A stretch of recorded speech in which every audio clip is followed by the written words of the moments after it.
Engineer Andhra Pradesh రాజకీయాల విషయానికి వస్తే గత 15-20 రోజులుగా ఈ తిరుమల లడ్డు చుట్టూ రాజకీయం జరుగుతోంది. తిరుమల లడ్డులో ఏం కలిసింది, ఏంటి, జంతు కొవ్వు, గొడ్డు కొవ్వు, పంది కొవ్వు, రకరకాల వార్తలు అవి కాస్త భక్తుల మనోభావాలను కూడా దెబ్బతీస్తున్నాయి. కాస్త కాదు, చాలా ఎక్కువగానే దెబ్బతీస్తున్న పరిస్థితి. జగన్మోహన్ రెడ్డి అండ్ చంద్రబాబు నాయుడు వీళ్ళిద్దరూ కూడా ఎక్కడ తగ్గని పరిస్థితి కనిపిస్తోంది. అసలు కల్తీయే జరగలేదు అని చెప్పి వైసీపీ క్లెయిమ్ చేసుకుంటూ ఉంటే సిట్ రిపోర్ట్ ఇచ్చింది కల్తీ జరిగిందని. జంతు కొవ్వు ప్రస్తావన ఎక్కడా లేదు, కానీ జంతు కొవ్వు కలిసింది అని చెప్పి టీడీపీ నాయకులు, జనసేన నాయకులు పదే పదే చెప్పే ప్రయత్నం చేస్తూ ఉన్నారు. వాస్తవానికి నిన్న ఈ తిరుపతి లడ్డూతో పాటు చంద్రబాబు నాయుడు శ్రీశైలం లడ్డూను కూడా ఇంక్లూడ్ చేశారు. శ్రీశైలం లడ్డూలో కూడా కలిసింది, అపవిత్రత జరిగింది, కల్తీ జరిగింది అని చెప్పి నిన్న కర్నూలు సభలో ఆయన మాట్లాడిన పరిస్థితి. అండ్ ఈ బాత్రూమ్ కెమికల్స్ కలిసాయి అని చెప్పి మళ్ళీ చెప్పడం అనేది కాస్త అంటే మరింత వివాదానికి కారణమైంది. అసలు చంద్రబాబు నాయుడు రీసెంట్గా ఏమన్నారు నిన్న సభలో అన్నది ఒకసారి విందాం. 5 సంవత్సరాలు కల్తీ అయిన గీ బాధేస్తుంది. అలాంటి గీ తీసుకొచ్చారు, మామూలు కెమికల్స్ తో తయారు చేశారు. పేపర్లో వస్తే నాకే ఆశ్చర్యం వస్తా ఉంది. ఎలాంటి కెమికల్స్ అంటే మన బాత్రూముల్లో వేసి క్లీన్ చేసే కెమికల్ ని గీలో వేసి దాన్ని మళ్లీ లడ్డు చేసి మనం తినే పరిస్థితికి వచ్చామని వస్తున్నాయి. శ్రీశైలంలో కూడా కల్తీ జరిగిందని కెమికల్స్ 2 ఉన్నాయి. కెమికల్స్ వాడినప్పుడు కొన్ని వెజిటబుల్ వాడతారు. వెజిటబుల్ ఫ్యాట్ వాడితే ఎక్కువ రేటు, అనిమల్ ఫ్యాట్ అయితే తక్కువ రేటు. అది కూడా కలిపారని ఎన్డీడీబీ రిపోర్ట్ ఇచ్చే పరిస్థితికి వచ్చింది. 5 సంవత్సరాలు. సో పార్టీలకు అతీతంగా హిందువులందరూ కూడా ఎంతో మనోవేదన చెందుతూ ఉన్నారు. ఏంటి పవిత్రమైన తిరుమల లడ్డు చుట్టూ ఇప్పుడు రాజకీయాలు జరగడం ఏంటి, దానిలో జంతు కొవ్వు, పంది కొవ్వు అని రకరకాల వార్తలు రావడం ఏంటి అని చెప్పేసి. జగన్ తగ్గడం లేదు, చంద్రబాబు తగ్గడం లేదు, దీన్ని రాజకీయాలకు వాడేసుకుంటూ ఉన్నట్టుగా చాలా స్పష్టంగా ఇక్కడ అర్థమవుతున్న పరిస్థితి. ఏ రకంగా చూడాలి ఎంజీ రావు గారు? హిందూ మతానికి జగన్, చంద్రబాబు ఇద్దరు కూడా ద్రోహం చేస్తూ ఉన్నట్టుగా అర్థం చేసుకోవాలి.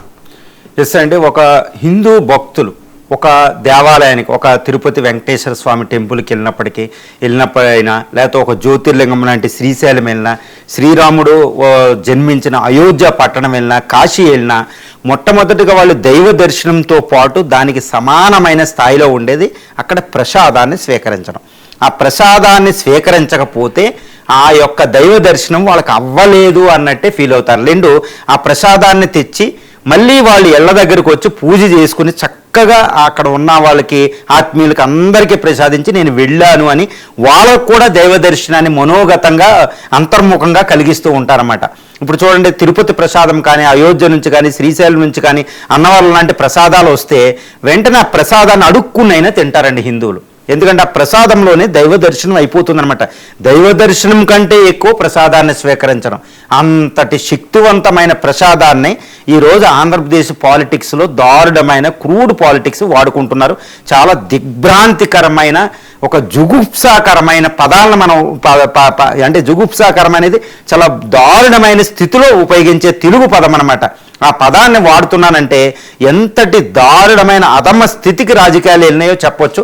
ఇక్కడ తప్పు ఎవరిదాన్ని నేను ఇంకా మాట్లాడడం లేదు. ముందు మీద హిందూ మతంలో ప్రసాదాన్ని తీసుకొచ్చి ఇక్కడ ఈ రాజకీయాలకి వాడుకొని తర్వాత ఈ కల్తీ జరిగిందా లేదా అనేది కాదు, కల్తీ జరిగింది అనేది అర్థమైపోతుంది. అంటే ఇది యానిమల్ ఫ్యాట్తో జరిగిందా, కెమికల్స్తో జరిగిందా అంటే ఏది జరిగినా ఇది కల్తీ అని చెప్తాను నేనైతే. ఎందుకంటే ఇప్పుడు మిల్క్ వాడవాలని, అంటే పవిత్రమైన మిల్క్ చూడండి, హిందూ ధర్మం ప్రకారం భగవంతుడికి సమర్పించేది అరటిపండు కానీ కొబ్బరికాయని. అరటిపండు ఎందుకు సమర్పిస్తారు చూడండి, లోపల కారణం ఉంటుంది. కొబ్బరి ఎందుకు సమర్పిస్తారంటే న్యాచురల్ వాటర్ ఉంటుంది. తర్వాత తేనె ఎందుకంటే పవిత్రతకి. తర్వాత కొన్ని వస్తువులు సమర్పించిన కొన్ని పూజలు చేసి సమర్పిస్తూ ఉంటారన్నమాట. మరి ఇక్కడ చాలా పవిత్రమైన విషయాన్ని అపవిత్రం ఎందుకు చేస్తున్నారు అంటే, ఇప్పుడు జగన్ గారి ప్రభుత్వంలో 5 సంవత్సరాల్లో నేషనల్ డైరీ డెవలప్మెంట్ ప్రకారం అక్కడ కెమికల్స్, ఇప్పుడు సిట్ సిబిఐ ఇచ్చిన దాని ప్రకారం నాన్ మిల్క్ ఐటమ్స్ కెమికల్ వాడడం జరిగింది. అది కల్తీ అనండి. అక్కడ యానిమల్ ఫ్యాట్ ఉన్నా, యానిమల్ ఫ్యాట్ లేకపోయినా ముందు అది కల్తీయే. అంటే టెంపుల్లో పిల్లలు చక్కగా అందరూ తినేది, పిల్ల పాపలో అందరూ తినే ప్రసాదంలో నాన్ మిల్క్ ఎందుకు వాడాలి? అది కల్తీయేనండి. This the very very dangerous, అది సిన్ అండి. దానికి అప్పుడు వైసీపీ ప్రభుత్వం క్షమాపణ వేడాల్సిందే, అంతేకాని సమర్థించుకోవడానికి ఏ మాత్రం absolutely they don't have even 0.0% right అనమాట. వాళ్ళు ఎట్టి పరిస్థితుల్లో క్షమాపణ వేడవలసింది ఆ సమయంలో. తర్వాత ఇప్పుడు ఎన్డీడీబీ రిపోర్ట్స్ ఇచ్చింది, యానిమల్ రిపోర్ట్ ఇచ్చిందని ఇప్పుడు కూటమి ప్రభుత్వం అంటుందన్నమాట. కానీ ఇంకొకటి, ఇక్కడ కూటమి ప్రభుత్వం అక్కడ కల్తీ అయ్యిందని అది కరెక్టే, కల్తీ అయింది. ఇప్పుడు సిబిఐ రిపోర్ట్ కూడా ఇచ్చింది, నాన్ మిల్క్ వాడారు 5 సంవత్సరాల పాటు, బోలే బాబా ఉత్తరాఖండ్ నుంచి వచ్చి, చాలా దారుణం అనమాట. అది కల్తీ, తిరుగులేదు. కానీ ఇక్కడ కూటమి ప్రభుత్వం దీన్ని బహిరంగంగా చెప్పడం తప్పు. ఈ విషయాన్ని చాలా జాగ్రత్తగా చూడాలి. ఎందుకంటే ఆల్రెడీ మనం లడ్డూలు తినేసాం 5 సంవత్సరాల పాటు, అది కల్తీయో ఏదో ముందు తినేసిన తర్వాత ఇప్పుడు కల్తీ జరిగిపోయింది, నువ్వు యానిమల్ ఫ్యాట్ తిన్నావంటే భక్తుల మనోభావాలు దెబ్బతిన్నాయి. అదే సుప్రీంకోర్టు చెప్పింది, గుర్తుపెట్టుకోవాలి. మనోభావాలు అంటే ఇది కల్తీ జరగడం నిజమే, కానీ బహిరంగంగా కల్తీ జరిగింది అని చెప్పడం చాలా తప్పు. మళ్ళీ ఇప్పుడు తిరుపతి నుండి శ్రీశైలం జ్యోతిర్లింగం, గుర్తుపెట్టుకోవాలి, జ్యోతిర్లింగం. అక్కడ నుంచి మళ్ళీ అయోధ్య ప్రసాదం కూడా అయ్యింది, ఎందుకంటే బోలేబాబా అక్కడ కూడా ప్రసాదాలు పంపించడం జరిగింది. శ్రీశైలంలో కూడా ఈ బోలేబాబా కంపెనీ తేనె నెయ్యి అయ్యి పంపడం జరిగింది. కాబట్టి ఇప్పుడు జరిగినాయి. కానీ మళ్ళీ అయోధ్య, మళ్ళీ ఇవంతా బహిరంగంగా మాట్లాడడం ఇదంతా చాలా తప్పండి. అందువల్ల భక్తుల మనోభావాలు ఏదో తినేశారు, ఈ తిన్నదాన్ని నువ్వు మళ్ళీ యానిమల్ తిన్నావంటే వాళ్ళు ఇంకా మనోభావాలు దెబ్బతింటాయి. దీనివల్ల ఏం జరిగిద్దంటే ఒక హిందూ మత ధర్మానికి అన్యాయం చేసిన వాళ్ళు అవుతారు, బోత్ వైసీపీ కూటమి ప్రభుత్వాలు. ఎందుకంటే భక్తులు వెళ్ళి ఈరోజు తిరుపతిలో ఈ రోజు చూస్తే లక్షల మంది భక్తులు ఉంటారు. ఈరోజు శ్రీశైలం చూస్తే మొత్తం ఆల్ ఇండియా నుంచి వస్తూ ఉంటారు. ఇక్కడ ఇది 2 చాలా పెద్ద టెంపుల్ ఉన్నాయి ఆంధ్రప్రదేశ్లో, గుర్తుపెట్టుకోవాలి. తిరుపతి మానడం ఎవ్వరూ మానరు, పాన్ ఇండియా అన్నది వరల్డ్ వైడ్ వస్తారు. శ్రీశైలం ఎవ్వరూ మానరు, జ్యోతిర్లింగం. మరి అక్కడికి వచ్చేవాళ్ళు ప్రసాదం తినాలా లేదా మీరే చెప్పండి. కూటమి చెప్పాలా, వైసీపీ చెప్పాలి. ఇప్పుడు శ్రీశైలంలో వచ్చి ప్రసాదం కొనుక్కోవాలా లేదా, తిరుపతి వచ్చి ప్రసాదం కొనుక్కోవాలా లేదా? ఒకటి గుర్తుపెట్టుకోండి, నమ్మకం, ఫెయిత్ అనేది అత్యంత ప్రధానం అనమాట. ఈ నమ్మకం, ఈ లడ్డు, ఈ టెంపుల్ మాకు చక్కగా తయారు చేసి పెడుతుంది అని ఒక అమ్మ పెట్టేటప్పుడు గుర్తుపెట్టుకోవాలి. ఒక తల్లి బిడ్డకి అన్నం పెట్టేటప్పుడు బిడ్డ ఈ ప్రపంచంలో అనుమానించింది ఎవరినంటే అమ్మనే. మళ్ళా రెండో విధానం, భక్తులు టెంపుల్కి వెళ్ళినప్పుడు ప్రసాదం తినేటప్పుడు అదే ఒక అమ్మ పెట్టినప్పుడు ఎలా అయితే అనుమానించారో, ఎంత నమ్మకంతో తింటారో అలా తింటారు ప్రసాదం. ఈరోజు మీరు మాట్లాడేది ఏంటంటే అమ్మ పెట్టే ముద్దని మీరు అవమానించండి అని చెప్తున్నారు, అనుమానించండి అని చెప్తున్నారు అన్నమాట. అంతే, నేను పార్టీల పరంగా మాట్లాడడం లేదు. కాబట్టి లడ్డూ వ్యవహారాన్ని రాజకీయాల్లోకి లావడం చాలా దుర్మార్గమైన చర్య. కాబట్టి వైసీపీ ఇప్పుడు నేషనల్ డైరీ డెవలప్మెంట్ రిపోర్టు లేకపోతే సిట్ రిపోర్టు ప్రకారం అప్పుడు కెమికల్ జరిగినాయి. ఇప్పుడు YCP YCP must accept, confess that this is the wrong, మా గవర్నమెంట్ ప్రొటెక్ట్ చేయలేకపోయింది, నేను తప్పు చేశాను అని అక్కడ ఎట్టి పరిస్థితుల్లో క్షమాపణ వేడాలి. ఇది చాలా చాలా ఇంపార్టెంట్ అని చెప్తున్నాను నేను. తర్వాత కూటమి ప్రభుత్వం కూడా ఇక్కడ నుంచి మళ్ళీ శ్రీశైలం టెంపుల్ లాక్కూడదు, వైసీపీ తప్పు చేసింది అని బహిరంగంగా మాట్లాడకూడదు. మాట్లాడితే హిందూ ధర్మానికి మోసం చేసినట్టే. కాబట్టి మీరు కూడా ఈ విషయాన్ని స్టాప్ చేయాలి. ఈ విషయాన్ని ప్రజలు చాలా దారుణంగా చూస్తున్నారు, గుర్తుపెట్టుకోండి. They don't have voice, you have the voice. మీకు మీడియాలో ఉన్నాయి, మీరు మాట్లాడగలుగుతారు. బట్ కోట్లాది మంది భక్తులు ఏమనుకుంటున్నారో మీరు గమనిస్తున్నారండి. చాలా ప్రమాదం అనమాట. ఇది హిందూ ధర్మానికి సంబంధించిన ఒక పెద్ద వ్యవహారం, ఒక హిందూ నమ్మకానికి సంబంధించిన ఒకటి. టెంపుల్ని, వెంకటేశ్వర స్వామిని, అదేవిధంగా శ్రీశైల మల్లికార్జున స్వామిని, అయోధ్య శ్రీరామచంద్రుడిని వాళ్ళు ప్రసాదం రూపంలో దర్శించుకుంటారు. ఆ ప్రసాదం అపవిత్రమని మీరు చెప్తున్నారు. ఈ మాట పలకొచ్చా లేదా అనేది మీ అంతరాత్మలకే మాట్లాడాలని విషయం. యాక్చువల్గా ఇది విశ్లేషణ చేయడం కాదు, డైరెక్ట్గా సంబోధించి మాట్లాడవలసిన పరిస్థితి ఇక్కడ క్రియేట్ అయిపోయిందనమాట. చాలా జుగుప్సాకరంగా, చాలా హేయంగా ఇది కనపడుతుందనమాట. అపవిత్రం చేయండి. తల్లి బిడ్డకి ప్రసాదించే ఒక గోరు ముద్దల్ని అనుమానించండి అని చెప్పడం అనమాట. ఒక టెంపుల్ దగ్గరికి వెళ్ళి ప్రసాదంలో కల్తీ కలవడం అంటే ఇది చాలా తప్పు.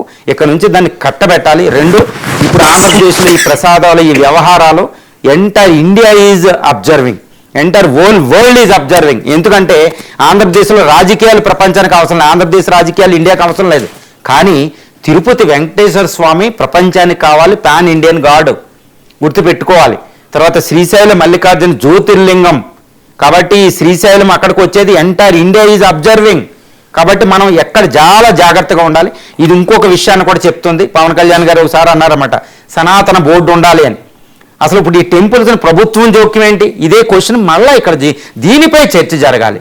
ఏ ప్రభుత్వం వస్తే ఆ ప్రభుత్వానికి సంబంధించిన వాళ్ళు తిరుపతిలో నామినేట్ చేయడం ఏంటండి? రాజకీయ పార్టీలకు ఏజెంట్లుగా కొంతమంది అక్కడ వైన్ వ్యాపారస్తులు కూడా తిరుమల తిరుపతి బోర్డులో ఏంటండి? దీనికి ఎవరు సమాధానం చెప్తారు? టీటీడీ బోర్డులో ఒక వైన్ బిజినెస్లో సంబంధం ఉన్నవాళ్ళు వాళ్ళకి బోర్డులో ఉండడం ఏంటి? ఇది యాక్సెప్టబులా? అసలు ఏ పార్టీ వస్తే, ఏ ప్రభుత్వం వస్తే ఆ పార్టీ నియమించడం ఏంటి? టీటీడీ బోర్డుని, శ్రీశైలం బోర్డులనేది ఇది మారాలి. ఇది ఏంటి? దానికి ఇండిపెండెన్స్ ఉండే విధంగా ఏం జరగాలి? దీనిపై చర్చ జరగాల్సిన సమయం ఇప్పుడు వచ్చిందనమాట. అంటే ఎవరు వస్తే వాళ్ళు, ఎవరు వీళ్ళు వచ్చి అపవాది చేశారు, వాళ్ళు వచ్చి ఇది చేశారు, వీళ్ళు యాంటీ హిందూస్ అని కాకుండా ఎవరు వచ్చిన ప్రభుత్వాలకు సంబంధం లేకుండా ఒక ఇండిపెండెంట్ టెంపుల్ ట్రస్ట్ బోర్డులు మనకు ఉంటే ఆ పవిత్రతను వాళ్ళు నిలబెడతారు. మరి దాని విధంగా చర్చ చేయండి. కూటమి వైసీపీ కూర్చుని చర్చించండి. ఈ టెంపుల్కి ఇండిపెండెంట్ ఎలా ఉండాలి, ఆ పవిత్రతను రక్షించుకునే వాళ్ళు ఉండాలి. పార్టీలతో సంబంధం లేని విధంగా అక్కడ మెంబర్స్ అపాయింట్మెంట్ అయ్యేటట్టు చూస్తే చాలా అవినీతిని ఆపొచ్చు. అవినీతి కూడా ఆరోపణలు వస్తున్నాయి. ఈ పవిత్రకు సంబంధించిన చాలా ఇంపార్టెంట్. ఇది ఇండియాలోనే ఇంపార్టెంట్ డిస్కషన్ ఏపీ నుంచే స్టార్ట్ అవ్వచ్చు అనుకుంటే. ఇప్పుడు అయోధ్య చూసినా, కాశీ చూసినా, ఎక్కడ చూసినా రాజకీయాలు.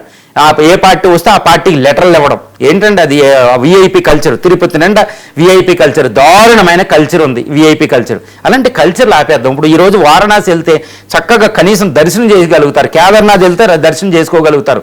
ఈ తిరుపతి వస్తే మాత్రం ఎవ్వరూ కూడా ప్రశాంతంగా దర్శనం, ఎక్సెప్ట్ విఐపీలు అంతే. కాబట్టి గుర్తుపెట్టుకోవాలి, ఒక అద్భుతమైన టెంపుల్కి సంబంధించిన పవిత్రత. అక్కడ టెంపుల్ ఇండిపెండెంట్ అంటే సనాతన బోర్డులు పెడతారు, ఏది పెడతారో అది దాన్ని చర్చ, పర్మనెంట్ సొల్యూషన్ చూడాల్సిందిగా ఈ టైంలో మనం చర్చించవలసిన అత్యంత ప్రధానమైన విషయం.